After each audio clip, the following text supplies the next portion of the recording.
எப்போவுமே ஒரு 5-6 பேர் ஒரு 10 பேர் பேசுனதுக்கப்புறம் தான் என்ன பேச சொல்லுவாங்க.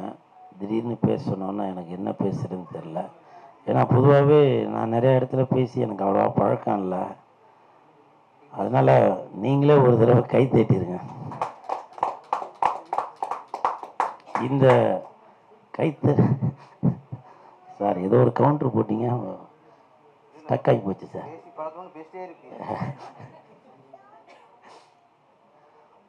இந்த கைத்தட்டல்கள் அனைத்தும் ஆழி. அப்போ நான் தான் கரெக்டாக சொல்லியிருக்கேன்னு நினைக்கிறேன். தட்டுங்கடா டேய்.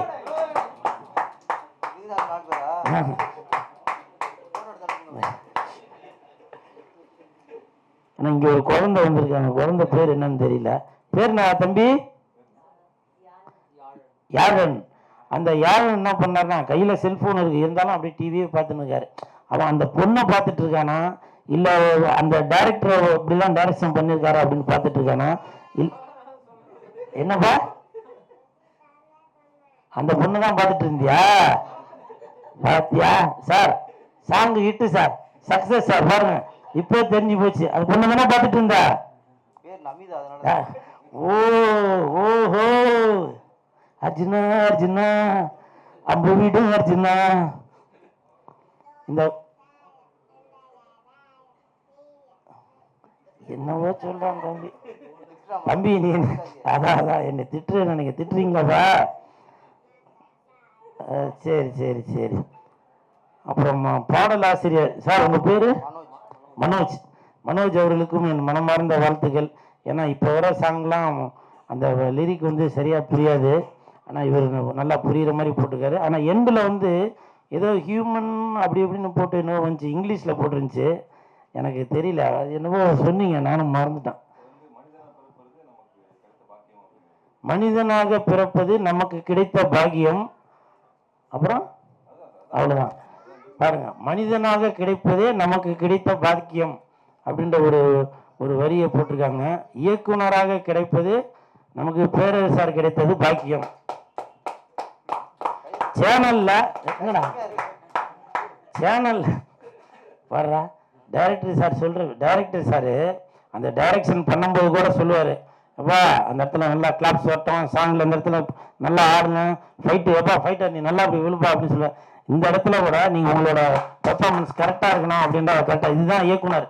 மற்றவங்களா இருந்தாக்கா என்ன கூல் சுரேஷுக்கு கைத்தட்டல் வச்சு அவனை பில்டப் பண்ணி பார்க்கணுமா அப்படின்னு அந்த ஒரு ஈகோ எதுவும் பார்க்காம நல்லா கைத்தட்டல் கொடுத்து இந்த நிகழ்ச்சியை ஹிட் பண்ணணும் அப்படின்னு நினைக்கிறீங்களா?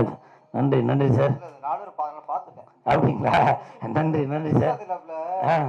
200 பேர் இருக்காங்கல்ல, அதுல தெரியாது, இன்னைக்கு மாட்டிக்கிட்டாங்க. நான் பார்த்தேன், இந்த கும்பல் ஸ்கூல்ஸ் இருக்கு மட்டும் அந்த கிளாப்ஸ் கிடைக்குது. அது 4 பேர் தொடர்ந்து அடிச்சுக்கிறாங்க. அந்த 4 பேர் யார்? அந்த 4 பேருக்கு நன்றிம்பாங்கல்ல, தேடிட்டே இருந்தேன். வாங்கல மாட்டிக்கிட்டிய.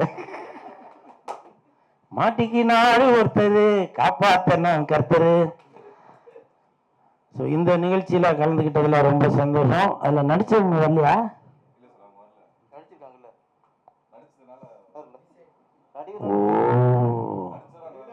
ஓ அப்ப நடிக்கிறதுக்கு முன்னாடி வாய்ப்பு கேட்டு வந்திருப்பாங்களா? நடிச்சதுக்கு அப்புறம் ஜப்பான்ல ஜாக்கி ஜான் கூட பிஸியா இருக்கேன், மலேசியால மைக்கேல் ஜாக்சன் கூட பிஸியா இருக்கேன், அமெரிக்கால அர்னால்டு கூட பிஸியா இருக்கேன்னு சொல்லியிருப்பாங்களா?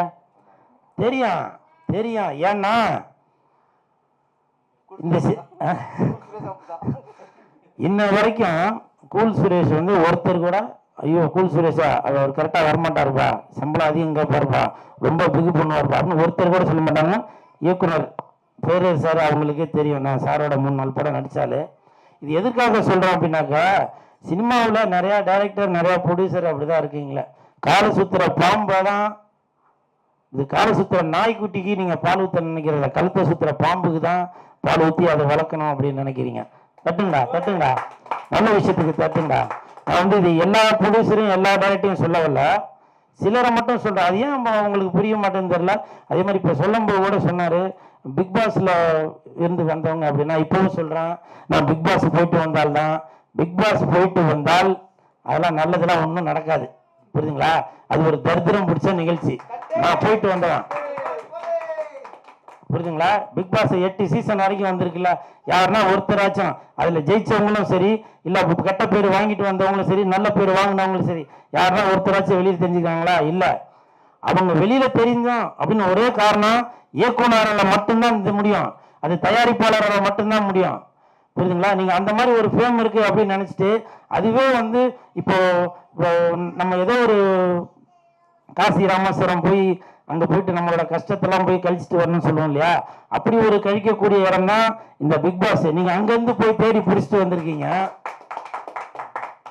இப்ப நீங்க நினைக்கலாம், என்ன இவரும் பிக் பாஸ் தானே போயிட்டு வந்தாரு, நான் போனது 100 நாள் வேலை வாய்ப்பு திட்டத்துக்கு தான் போனேன். புரியுதுங்களா? நான் வேலை இல்லாம இருந்தேன், என்ன வேலைக்கு கூப்பிட்டாங்க, நான் போனேன், அதுதான் நான் பண்ணது. புரியுதுங்களா?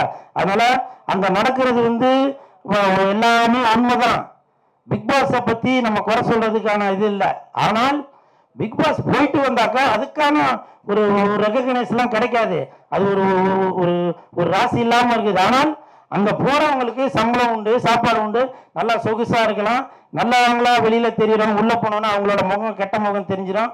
வெளியில கெட்ட முகங்களா உள்ளவங்க அங்க உள்ள போனவங்கன்னா ஓஹோ இவருக்கு ஒரு நல்ல மனசு இருக்கா அப்படின்றது வெளியில தெரிஞ்சிடும். அதுதான் பிக் பாஸ் நிகழ்ச்சி. அது ஒரு பொழுதுபோக்கு நிகழ்ச்சி. அந்த நான் வந்து எல்லா இயக்குநர்களுக்கும் தயாரிப்பாளர்களுக்கும் சொல்றேன், பிக் பாஸ்ல போயிட்டு வந்தவங்கள என்ன திட்டினாலும் சரி, நான் அங்க போயிட்டு வந்தவன் தான். பிக் பாஸ்ல போயிட்டு வந்தவங்களை நீங்க சேர்த்தீங்கன்னாக்க நீங்க 1000 ரூபாய் பணம் போட்டாலும் சரி, 1000 கோடி பணம் போட்டாலும் சரி, அது திரும்ப வராது. புரியுதுங்களா? கமல் சாரை போன வருஷம் வெளில வந்துட்டாருங்களா, அவரே என்கிட்ட கேட்டார் கமல் சாரை, குழு இந்த நிகழ்ச்சியை பத்தி என்ன சொல்றீங்க அப்படின்னு. சார் என்ன வெளியில விட்டுருங்க சார், நான் போயிடுறேன் சார்னு சொன்னேன். அது வீடியோ ஆதாரமே இருக்கு. கமல் சாரே சொன்னாரு, எப்பா நான் வெளியில உள்ளதெல்லாம் ஃபேமிலி விஷயம் நான் பாத்துக்கிறேன்பா, நீ அழுவாம உள்ளே இருங்க அப்படின்னாரு. இது வந்து வீடியோ ஆதாரமே இருக்கு. ஏன்னா நான் வெளியில ஒண்ணு பேசி இங்க வந்து ஒண்ணு பேசி இருக்காது. கூல் சுரேஷ் எப்பவுமே இந்த நாக்கு உண்மையை மட்டும்தான் பேசும். சரிங்களா? அதனால பிக் பாஸ்ல போயிட்டு வந்தவங்களை வச்சு நீங்க வந்து இதோ நீங்க இந்த தம்பியை நீங்க இந்த படத்துல இந்த சாங்ல நடிக்க வச்சிருக்கீங்க. நீங்க நினைச்சிருப்பீங்க அந்த தம்பி வந்து உள்ள போயிட்டு வந்தோன்னா இவருக்கு வந்து பயங்கர ஃபேம் இருக்கும், வியூவர்ஸ்லாம் அவ்வளோ பேர் இருப்பாங்க, ஃபேஸ்புக்கு இன்ஸ்டாகிராம் அது இதுலேயும் போட்டு சும்மா அப்படியே அன்னைக்கு ஃபுல்லா அண்ணல் பறக்க போகுது, அந்த பொண்ணு ஒன்று சொன்னீங்க, அந்த பொண்ணும் போட்டு அப்படியே அண்ணல் பறக்க போகுது அப்படின்னு நினைச்சிருப்பீங்க. ஒன்றும் இல்லை. புரியுதுங்களா? இல்லை ஏதோ பொண்ணு பேருன்னு சார், நான் பெண்கள் பேர் வாயில சொல்ல மாட்டேன், என்ன தாய் தந்தை அப்படிதான் வளர்த்துருக்காங்க. அவங்க நமிதாக்கெல்லாம் கல்யாணம் ஆயிடுச்சுங்களா, குட்டி நமித்தாங்களாம். ஸோ அப்படி இருக்கும்போது இயக்குனர் தயாரிப்பாளர்கள் நீங்க கொஞ்சம் இதுல வச்சுங்க. இப்போ பேரரசு சார் பேசும்போது கூட சொன்னாங்க, கூல் சுரேஷ் சினிமாவுக்காக உடல் பொருள் ஆவி அனைத்தும் கொடுப்பவர், இவரை மாதிரி ஆளுங்களை பயன்படுத்துங்க. புரியுதுங்களா? அதை விட்டுட்டு நீங்க வந்து ஒண்ணுக்கும் உதவாதவங்கள நான் ஒருத்தர் தான் அப்படின்னு சொல்லி பர்டிகுலரா சொல்லுவாங்க. இந்த தம்பி கூட எனக்கு யாருன்னு தெரியாது, அந்த தம்பி நல்ல தம்பியா இருக்கலாம், கெட்ட தம்பியா இருக்கலாம். ஆனால் தயாரிப்பாளர்களும் இயக்குனர் அவர்களும் அவர்களுடைய வாழ்க்கை நல்லா இருக்கணும், அவங்க போட்ட பணத்தை திருப்பி எடுக்கணும் அப்படின்றதுக்காக சொல்ல இந்த கூல் சுரேஷை பயன்படுத்துங்கன்னு சொல்லவில்லை. ஏன் இதே சாங்ல பேரரசு சாரை நடிக்க வச்சா அவர் நடிக்க மாட்டாரா? சொல்லுங்க சொல்லுங்க. இப்போ இயக்குனராக நடிகராக அவதாரம் எடுத்து நீங்க பல படங்கள் ஹிட் படங்கள் கொடுத்துட்டு வராரு. இப்ப சமீபத்தில் கூட ஏதோ ஒரு படத்தோட ஒரு போஸ்ட் பார்த்தேன், மாலையெல்லாம் போட்டு அப்படி சும்மா அப்படியே அவ்வளோ நம்ம திருப்பாச்சி படத்துல உள்ள வில்லன் கூட அவ்வளோ போஸா இருக்க மாட்டேன். படம் பேரு சென்ட்ரல் நினைக்கிறேன் சார், அந்த போஸ்ட் பார்த்தேன் நான்.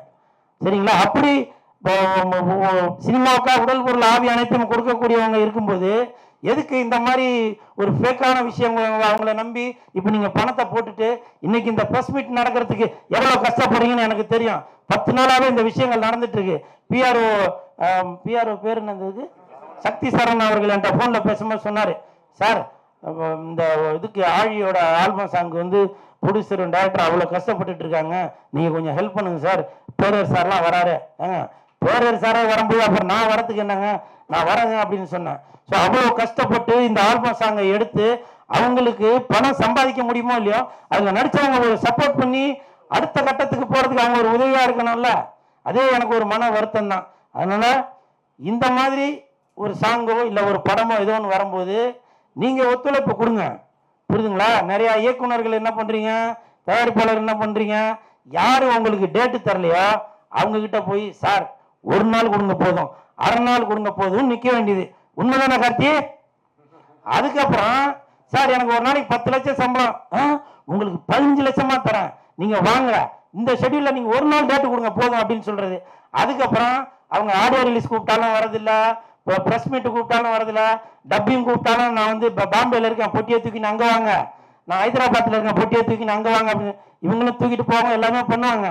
ஆனால் அதுக்கப்புறம் ஒரு 5 லட்சம் செலவு பண்ணி ஒரு ஆடியோ ரிலீஸ் ஃபங்க்ஷன் வச்சு அந்த இடத்துல வந்து இந்த நடிகை எனக்கு ஒத்துழைப்பு கொடுக்கல, அந்த இயக்குனர் ஒத்துழைப்பு கொடுக்கல, அந்த ஹீரோ ஒத்துழைப்பு கொடுக்கல அப்படின்னு சொல்ல வேண்டியது எனக்கு மனசு கஷ்டமா இருக்கு. புரியுதுங்களா? ஏன்னா இவ்வளவு நாள் அந்த 25 வருஷமா நான் சினிமாவில் இருக்கிறேன்னா அதுக்கு காரணம் சினிமா சாப்பாடு போட்டதான் எனக்கு இவ்வளவு தூரம் வளர்ந்ததுக்கு காரணமே. அந்த ஒரு நம்பிக்கையெல்லாம் சொன்னேன். இப்பவும் சொல்றேன், கூல் சுரேஷை பயன்படுத்துங்க அப்படின்னு சொல்லவில்லை. உங்களுக்கு நாய்க்குட்டியாக இருந்த யார் உங்களுக்கு நன்றியோட இருக்காங்களா அவங்களுக்கு நீங்க வந்து ஒரு சப்போர்ட் பண்ணி பண்ணுங்க, அவங்க தலை மேல தூக்கி வச்சுட்டு போவாங்க அப்படின்றதான் சொல்ல வரேன். இப்ப சமீபத்தில் கூட 4 நாளைக்கு முன்னாடி பரமசிவன் பாத்திமா அப்படின்ற ஒரு படத்தோட பாட்டு ரிலீஸ் ஆயிருந்துச்சு. அதுல நான் ஆடி இருக்கேன். அந்த பாட்டு வந்து நல்லா வியூஸ் போயிருக்கு.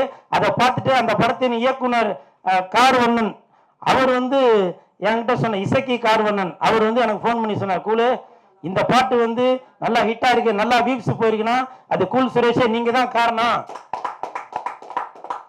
அப்படின்னு சொல்லி இந்த கிரெடிட் எல்லாம் உங்களுக்கு தான் சேரும். அந்த கமெண்ட் எல்லாமே பார்த்தேன், ரொம்ப நன்றி அப்படின்னு சொன்னாரு. இப்பவும் சொல்றேன், அந்த இயக்குனருக்கு சப்போர்ட் பண்ணி பேசணும் அப்படின்னு தான் சொல்லவில்லை. இப்பவும் அவர் என்னை பத்தி பெருமையா பேசிட்டு, ஆனால் அந்த இசக்கி கார்வண்ணன் அவர்கள் அடுத்த படம் எடுக்கும்போது தான் சரி அன்னைக்கு கூல் சுரேஷ் சப்போர்ட் பண்ணானே அவனுக்கு அடுத்த படத்துல ஒரு லீடு கேரக்டர் கொடுப்போம், ஒரு ஹீரோவா கொடுப்போம் அப்படின்னு நினைக்க மாட்டாங்க. இந்த படத்துல இந்த இடத்துல கூல் சுரேஷை யூஸ் பண்ணியாச்சு, ஓகே நீ அடுத்து யாரை கூப்பிடுமோ அவங்கள கூப்பிட்டுப்போம் அப்படின்னு சொல்லி போவாங்க. இது வந்து ஒரு ஆதங்கத்துல சொல்றேன். இப்ப இந்த சாங்குக்கு இந்த ஆழிக்கு எவ்வளவு செலவு பண்ணி எடுத்திருப்பாங்க, எத்தனை நாள் உழைச்சிருப்பாங்க அப்படின்றது எனக்கு மனசுக்கு வந்து அவ்வளவு ஒரு நெருடலா இருக்கு, ஒரு வருத்தமா இருக்கு. தயவு செய்து இந்த சாங்க எல்லாரும் கேளுங்க, சரிங்களா? கேட்டு உங்களோட ஆதரவு கொடுங்க. பாட்டு நல்லா இருக்கா, நல்லா இருக்குன்னு சொல்லுங்க, நல்லா இல்லையா, நல்லா இல்லைன்றத கமெண்ட்ல சொல்லுங்க.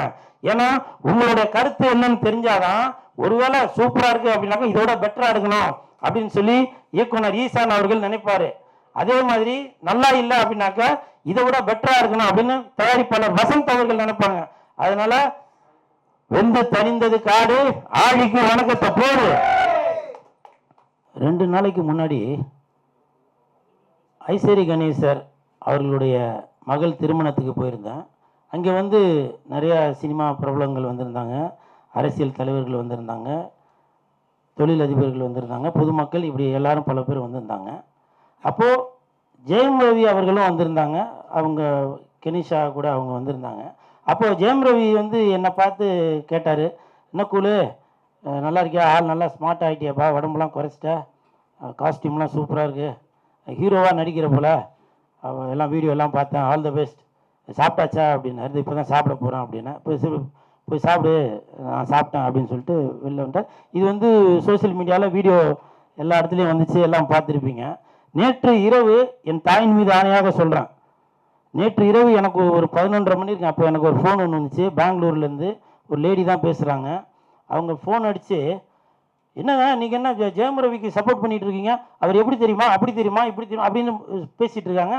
நான் அதான் சொன்னேன், ஏம்மா என்னம்மா இதுக்கு எனக்கு சம்மந்தம் இல்லைம்மா, நான் கல்யாணத்துக்கு போனேன், அவர் எனக்கு தெரியும், அதனால் அவர் என்கிட்ட பேசினார். இல்லை எனக்கு ஜெயம் ரவி ஃபோன் நம்பர் கொடுங்க, இல்லைன்னா அவங்க மனைவி ஆர்த்தியோட நம்பர் கொடுங்க அப்படின்னு சொல்லி, ஏன்னா என்னோட நம்பர் எல்லா இடத்துலையும் சோசியல் மீடியாவில் இருக்கிறதுனால அவங்க ஃபோன் பண்ணி கண்ணாபின்னா நான் திட்ட ஆரம்பிச்சிட்டாங்க. அப்போ நான் சொன்னேன், ஏம்மா என்ன நடந்துச்சுன்னு உங்களுக்கும் தெரியாது எனக்கும் தெரியாது, அது அவங்க புருஷன் பொண்டாட்டியோட விஷயம், அது ஆர்த்தி அவர்களுக்கும் ஜெயம் ரவி அவர்களுக்கும் நடந்த விஷயம், அது அவங்க அப்பா அம்மா கூட தலையிட முடியாது, ஏன்னா புருஷன் பொண்டாட்டிக்குள்ளே 1000 இருக்கும். அதனால அதை வந்து நம்ம வெளிப்படையாக என்ன நடந்துச்சுன்னு நம்மளே காதுங்காதான் வச்ச மாதிரி பேச முடியாது. அதனால நீங்கள் தயவு செஞ்சு என்கிட்ட இதை பற்றி பேசாதீங்கம்மா அப்படின்னு சொல்லிட்டு அவங்க ஃபோனை வந்து நான் பிளாக் பண்ணிட்டேன். அப்போ மறுபடியும் வாட்ஸ்அப்பில் வந்து வாய்ஸ் அனுப்பிச்சிட்டே இருக்கிறாங்க. நான் இப்போ அதை கூட காட்டலாம், பட் நாகரிகம் கருதி அதை காட்டலது. ஏன்னா ஒரு குடும்பத்துக்குள்ளே 1000 பிரச்சனை இருக்குங்க, புரியுதுங்களா? கண்டால் காண்பதும் போய், காதால் கேட்பதும் போய், தீர விசாரிப்பதே தான் மெய். நம்ம ஏதோ சினிமாக்காரங்கன்றதுனால வெளியில் சோசியல் மீடியாவில் பளிச்சுன்னு தெரியுது, அதை வச்சு நம்மளே ஒரு முடிவுக்கு வர முடியாது இல்லையா? அவங்க ஜெயம் ரவி அவர்கள் கூட வந்தவங்க, அவங்க கெனிஷா அவர்கள் ஃப்ரெண்டா இல்லை இப்போ எதுக்கு வந்தாங்கன்றது நமக்கும் தெரியாது. இப்போ என் கூட தான் இப்போ என் கூட இப்போ நாலஞ்சு தம்பிங்க வந்திருக்காங்க, எனக்கும் அவனுக்கும் இப்போ எதனா உறவு இருக்குன்னு ஆயிருமா? இல்லை. அதை நம்ம தப்பாக பேசிட முடியாதுல்ல.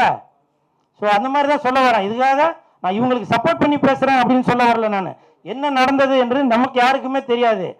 குடும்பத்தில் எல்லா பிரச்சனைகளும் தான் இருக்கும். அது ஜெயம் ரவியாக இருந்தாலும் சரி, ராதா ரவியாக இருந்தாலும் சரி, நிலகல் ரவியாக இருந்தாலும் சரி, ஆளுநர் RN ரவி அவர்களாக இருந்தாலும் சரி, எல்லா குடும்பத்திலும் எல்லா பிரச்சனையும் இருக்கதான் செய்யும்.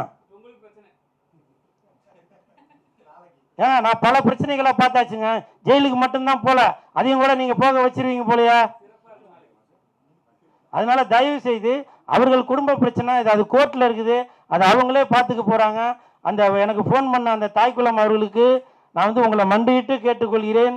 உங்களுக்கு என்ன பிரச்சனைன்னு எனக்கு தெரியல, அந்த பிரச்சனையை தயவு செஞ்சு என்னை கோர்த்து விட்டுறாதீங்க, சரிங்களா? ஐசரி கணேஷ் சார் ஒரு நல்ல எண்ணத்தில் என்னை கூப்பிட்டாரு, நான் அந்த கல்யாணத்துக்கு போனேன். அது ஒரு குற்றமா? கமெண்ட்ல அதே மாதிரி எல்லாரும் என்ன போட்டு தீட்டி வச்சிருங்க. அவங்க குடும்பத்தில், ஜெயம் ரவி குடும்பத்தில் ஆர்த்தி அவர்களுக்கும் கெனிஷா அவர்களுக்கும் என்ன நடந்துச்சுன்னு யாருக்குமே தெரியாது இல்லையா? வெளியில வந்து ஒரு போட்டோக்கு போஸ்ட் கொடுத்தாங்க, வீடியோல வந்தாங்க, அவ்வளவுதான் நடந்தது. என்னன்றது தெரியல. இது வந்து ஜெயம் ரவி அவர்கள் மேல தவறு இருக்கா, இல்ல ஆர்த்தி மேடம் மேல தவறு இருக்கா, யார் மேல தவறு இருக்கு என்னன்றது இல்லை. யார் மேல தவறு இருந்தாலும் என்னுடைய கருத்து, நான் வந்து குடும்பஸ்தன், அதனால சொல்றேன், எல்லா குடும்பத்திலையும் பிரச்சனை இருக்குதான் செய்யும். விட்டு கொடுத்து இது கோர்ட்டு வரைக்கும் போக வேண்டிய தேவையில்லை. நீங்களே ஒரு சுமூகமாக அதை பேசி ஒரு முடிவு எடுக்கணும் அப்படின்னு நான் தாழ்மையோட கேட்டுக்கிறேன். இப்போ கூட நான் ஒரு சினிமாக்காரனா சொல்ல, ஒரு ரசிகனாக சொல்றேன், ஒரு பொதுவான ஒரு மனிதனாக இருந்து சொல்றேன். எல்லா குடும்பத்திலையும் பிரச்சனை இருக்குங்க. தயவு செஞ்சு சினிமாக்காரங்க பிரச்சனையை மட்டும் முன்னாடி எடுத்துட்டு வந்து அவங்கள வந்து அசிங்கப்படுத்திட்டு இந்த மாதிரி முதல்ல எனக்கு அந்த மாதிரி விஷயமா ஃபோன் பண்ணாதீங்க, சரிங்களா? கூல் சுரேஷ் எப்பவுமே ஜாலியாக பேசுகிறாள், இருக்கிற இடத்துல சந்தோஷமாக வச்சுக்கிறாள், சரிங்களா? என்னை வந்து அந்த திருமணத்திற்கு அழைத்த ஐசரி கணேஷ் ஐயா அவர்களுக்கு என் மனமார்ந்த நன்றியை தெரிவித்துக் கொள்கிறேன். நன்றி.